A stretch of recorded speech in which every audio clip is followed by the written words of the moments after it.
Bismillahirrahmanirrahim. Assalamualaikum warahmatullahi wabarakatuh. Kami Waalaikumsalam. Waalaikumsalam di warahmatullahi kelompok wabarakatuh. 4 ingin mempresentasikan tentang kecerdasan buatan, yang di mana kelompok 4 ini terdiri dari saya sendiri, Aditya Seftiawan. Selanjutnya ada Mas Sofyan Arif Widiatko, ada Muhammad Adria Vanza, ada Dinda Aurelia Salsabella, dan yang terakhir ada Mbak Raudah Musrifa. Next. Oke, kita masuk ke poin pendahuluan. Untuk mengatasi masalah penilaian yang bersifat ambigu atau kabur, jadi penelitian ini mengusulkan penerapan menggunakan logika fuzzy, yang dimana dengan model Tahani. Ini tujuannya menciptakan sebuah sistem evaluasi yang mampu menghasilkan peringkat kerja karyawan secara lebih objektif. Nah, sistem ini diharapkan dapat membantu mengambil keputusan dalam merencanakan promosi dan jabatan atau memberikan penghargaan kepada karyawan. Jadi sebenarnya tujuan penelitian ini tuh lebih ke bagaimana si karyawan ini tuh dapat dinilai lebih objektif oleh atasannya gitu. Karena banyak sekali karyawan yang mungkin kinerjanya lebih bagus tapi kurang dapat recognize dari perusahaan di tempat dia bekerja gitu. Makanya adanya penelitian ini menggunakan logika fuzzy. Ini tujuannya menciptakan evaluasi yang untuk meningkatkan kinerja karyawan secara objektif gitu. Next. Nah, selanjutnya bahan dan metode penelitian. Pertama, dari segi kinerja, didefinisikan sebagai hasil kerja yang dicapai oleh seorang karyawan dalam menjalankan tugasnya, yang didasarkan pada kecakapan, pengalaman, dan kesungguhan, dan di mana kinerja adalah jawaban atas keberhasilan pencapaian tujuan organisasi. Nah, di sini kita bisa melihat poin-poin yang menjadi parameter dari penilaian karyawan itu adalah kecakapan, pengalaman, dan kesungguhan dari si karyawan ini. Dan ini akan yang nantinya akan digunakan untuk melakukan penilaian menggunakan logika fuzzy ini.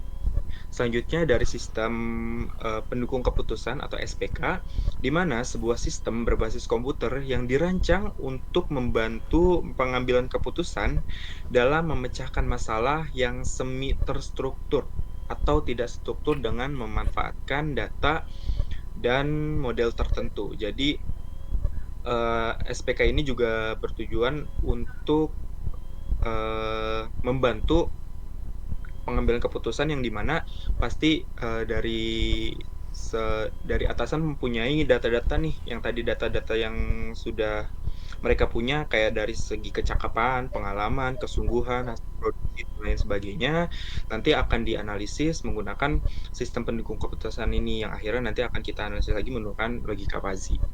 Next. Selanjutnya akan dilanjutkan oleh Mbak Raudah Musrifa. Silakan. Untuk selanjutnya itu ada sistem pendukung keputusan memiliki 4 subsistem utama. Yang pertama itu ada manajemen data, yaitu meliputi basis data yang dikelola oleh database manajemen sistem atau kita bisa sering disebut dengan DBMS. Kemudian manajemen model berisi berbagai model kuantitatif, finansial, statistik, dan lain-lain untuk memberikan kemampuan analisis. Selanjutnya, manajemen pengetahuan, subsistem opsional yang dapat mendukung komponen lain. Dan yang terakhir, antarmuka pengguna, subsistem yang digunakan oleh pengguna untuk berkomunikasi dan memberi perintah pada SPK. Selanjutnya, next, Mas.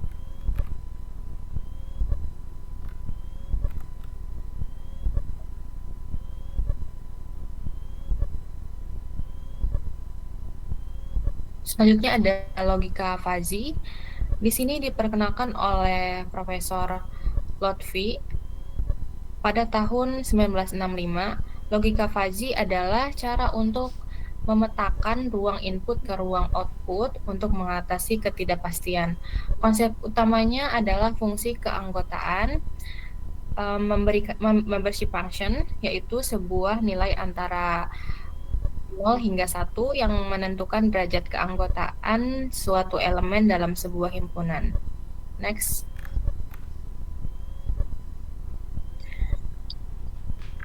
Kemudian metode Fajita-Tahani.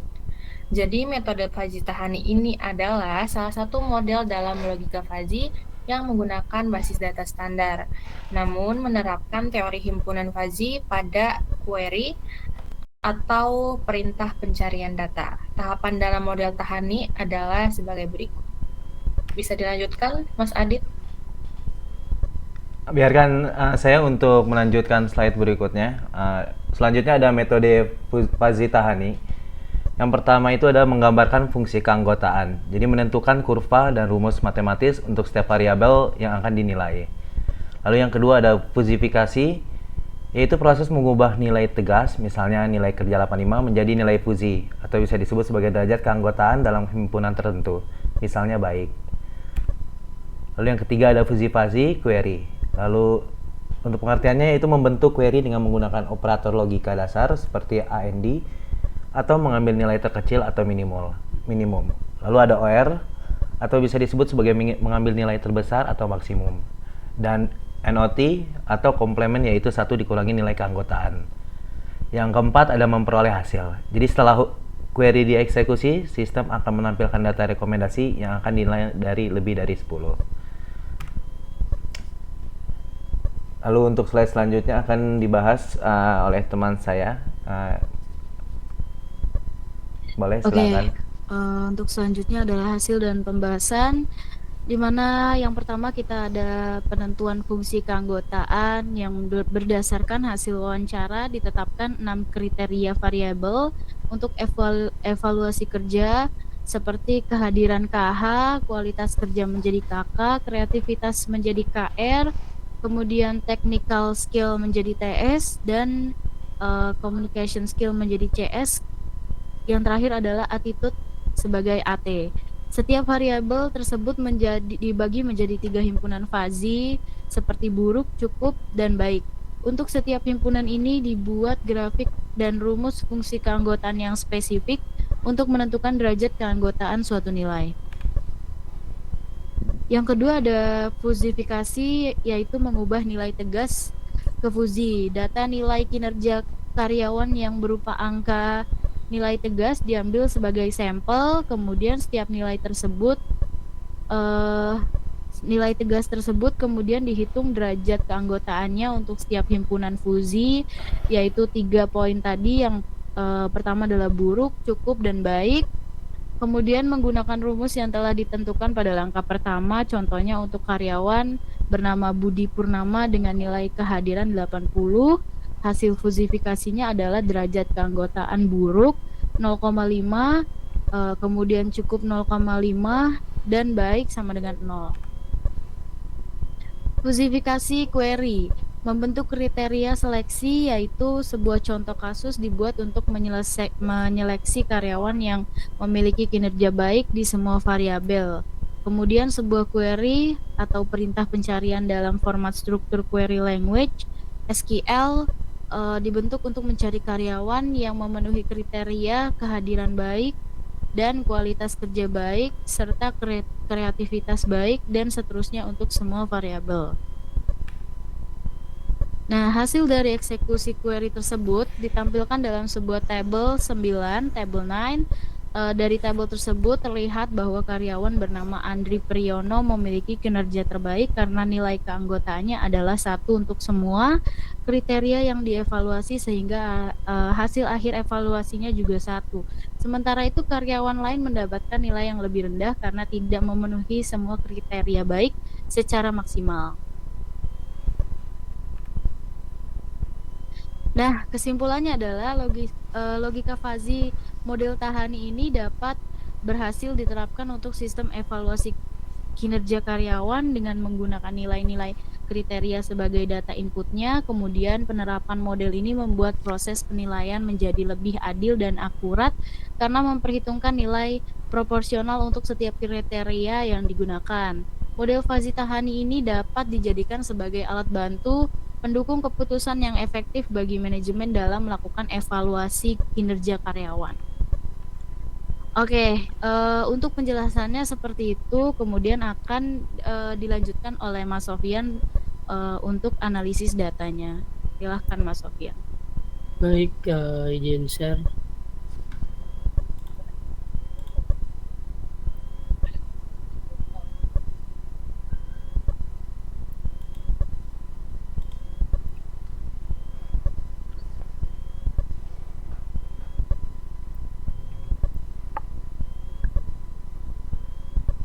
Kalau share banyak ini ya nggak kelihatan ya? Kelihatan kok, kelihatan. Bukan guanya nggak kelihatan. Recordnya. Enggak, gua ada. Halo. Di kita ada kok Mas Sofi. Oh, di Pak Anja berarti ada tuh harusnya. Oke. Ya, masih ada. Kelihatan ya?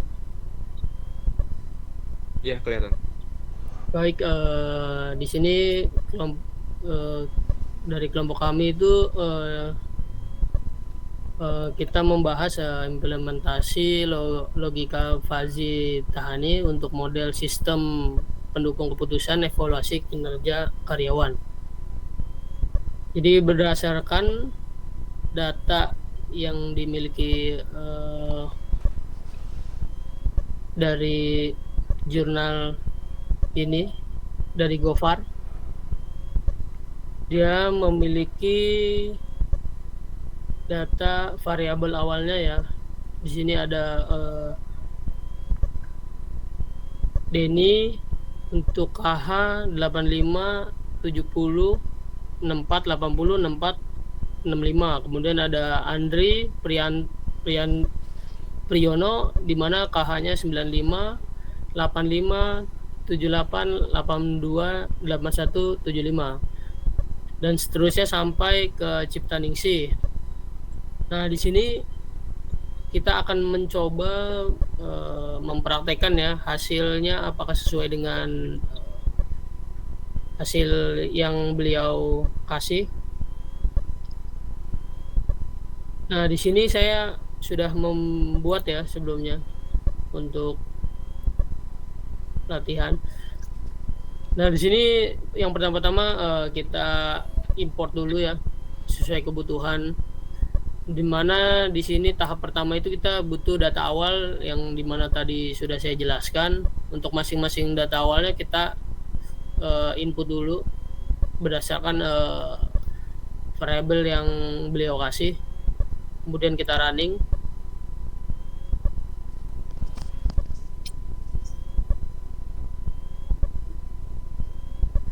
Nah, untuk data awal kita cek dulu apakah dia sama.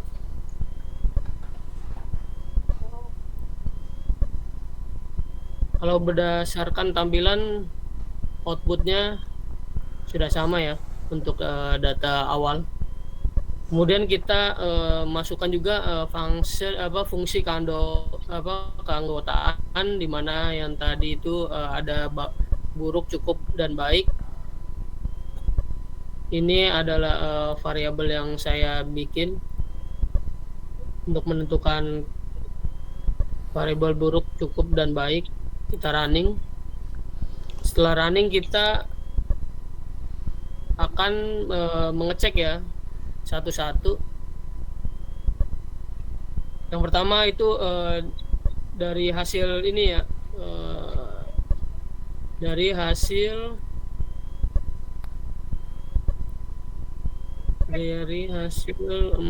kehadiran dulu. Di sini kan dia kehadirannya buruk itu dari 75 ke 85, kemudian ada cukup itu 75 ke 95 dan baik itu 85 ke 100. Kita coba running apakah sama hasilnya. Nah, berdasarkan hasil ya yang dia miliki, Nah, untuk ini ya, untuk poin buruk itu kita bisa ngeliat dari sini ya. Kita datanya bisa ambil dari yang dia input nih. Ini tuh dimana poin buruk itu dari 75 sampai 85 ya. Di sini kita tulis untuk datanya 75 sampai 85. Kemudian untuk cukupnya di sini cukup itu kita bisa ngeliat dari kurang dari 75. Berarti awalannya kita tulis kurang dari 75 sampai 85 ke 95. Kemudian hasil dari baik untuk kehadiran itu 85 sampai 95. Nah, untuk grafiknya sudah sesuai ya.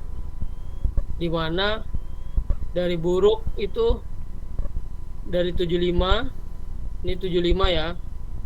Kemudian ke 85. 80 kan ini 5, 85. Kemudian untuk cukup dia dari 75 ke 95. Kemudian untuk yang baiknya dia dari 85 ke 100. Nah, untuk grafik kehadiran kurang lebih hampir sama ya hasilnya, sesuai dengan yang dimiliki oleh Mas Gofar ini. Kemudian untuk kualitas kerja. Untuk kualitas kerja di sini dia datanya untuk buruknya itu 50 sampai 80. Untuk buruk dia 50 ke 60 ya. Dia ini kalau lebih dari 80 untuk cukupnya.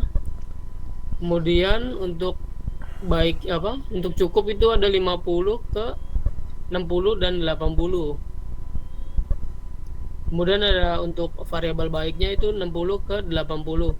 Sekarang kita tes. Oke. Apakah sama ya? Nah, untuk variabel buruk ya. Itu dia dari 50 ke 60. Sudah sama. Kemudian ada cukupnya itu untuk kinerja itu ada 50 ke 80. Kemudian ada untuk baiknya dari 60 ke 100. Nah, dari hasil ini kurang lebih sama untuk kualitas kerja, untuk poin nilainya. Kemudian selanjutnya untuk data kreativitas ya. Di sini data yang dia miliki itu 50 sampai 80 sampai 60 untuk buruknya. Kemudian untuk cukup dia memiliki 50, 70, 60. Nah, di sini kita harus nulisnya urutan ya. Nggak bisa langsung 50, 70, 60. Nanti datanya nggak sesuai. Kemudian ada baik juga, dia standarnya baik itu dari 60 ke 70 untuk kreativitas. Sekarang kita coba running. Oke, di sini ya untuk poin buruk dia itu dari 50 ke 60. Ini ya 60. Nah, kemudian ada cukupnya ini dari 50 ke 70. Kemudian untuk baiknya dia penilaiannya dari 60 ke 100 kurang lebih. Ini ya. Dia jadi ada 3 potongan. Ini 1, ini 2, 3. Berarti 70. Baik, setelah untuk kehadirannya sama untuk grafiknya. Kemudian kita lanjut untuk teknikal. Nah, untuk teknikal di sini dia datanya 55 sampai 65 untuk buruk, kemudian ada cukup dari 55 sampai 80. Kemudian ada baik dari 65 sampai 80. Sekarang kita tes running. Tes running. Nah, di sini untuk grafik kurang lebih sama ya. Dari data 55 sampai 65 itu untuk si data buruknya. Kemudian untuk cukup itu dari 55 sampai 80. 55 sampai 80 untuk cukup. Kemudian untuk baiknya dari 85 sampai dengan 80. Nah, ini 85 80. Sesuai ya.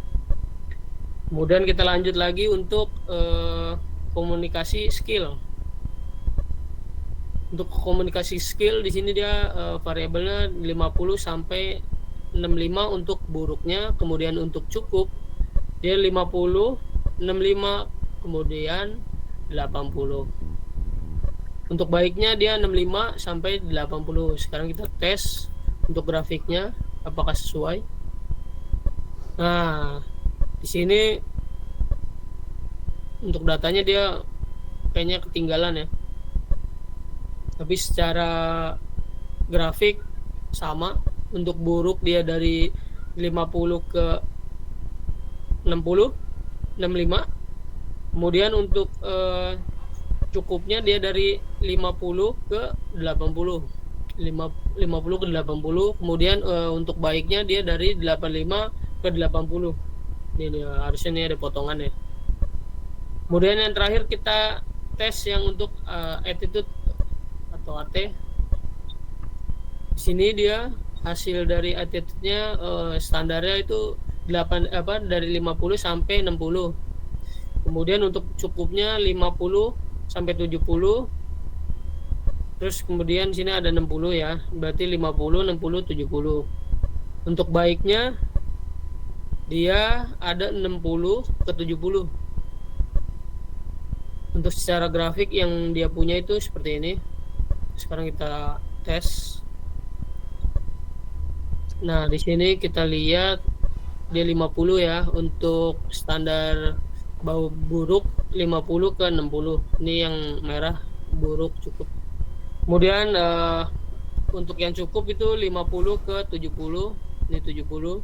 Kemudian untuk grafik yang baik dia dari 60 ke 70. Oke. Sekarang kita tes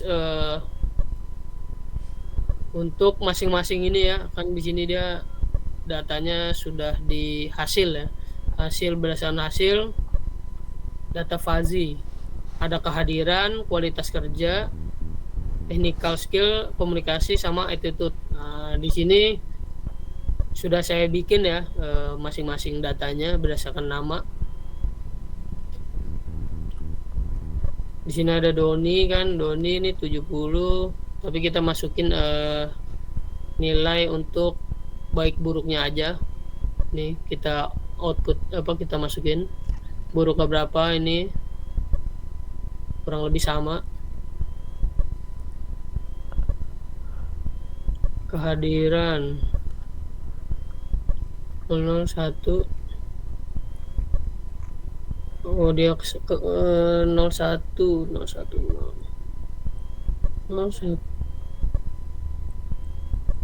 dia ke samping ya.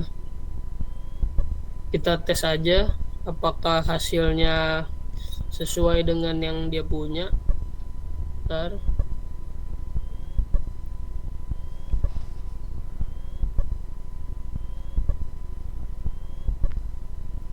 Itu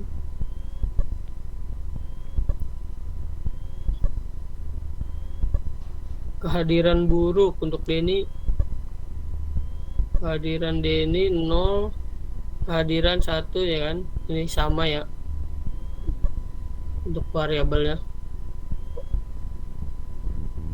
Ini juga kualitas kerja dia kita bikinnya ke samping, kualitas kerja cukup baik, buruk juga kreativitas. Oke, tahap selanjutnya penentuan hasil yang ini ya untuk hasil fuzzy. Nah, di sini untuk hasil fuzzy yang pertama itu yang nilainya bagus sesuai dengan yang tadi di presentasi PPT, di mana Andri Priyono dia kehadirannya baik, kualitasnya baik, 1 juga poinnya.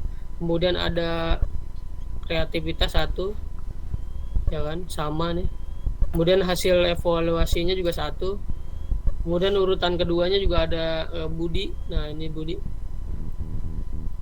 Budi yang kemudian Denny Suryono dia di urutan ketiga. Kemudian ada Cipta Ningsih, nah dia di urutan ke-4 ya. Kemudian ada Samsul yang terakhir nih, Samsul itu dia yang ke-4 yang kelima, di mana dia nilainya 0,05, beda tipis dengan si Cipta Ningsih. Kemudian di sini kita, karena di sini dia nggak memiliki grafik, di sini saya bikin hasil visualnya.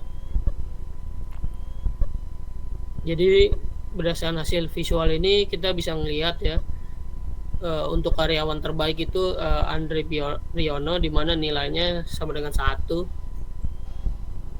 Di sini juga hasilnya sesuai jurnal ya, sudah sesuai.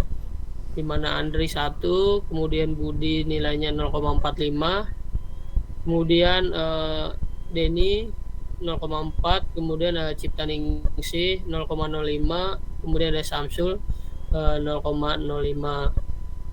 Mungkin sekian ya dari mencari untuk mempraktekkan sesuai dengan jurnal. Kurang lebihnya mohon maaf. Saya kembalikan kepada moderator. Oke, baik. Terima kasih teman-teman atas pemaparannya pada presentasi kali ini.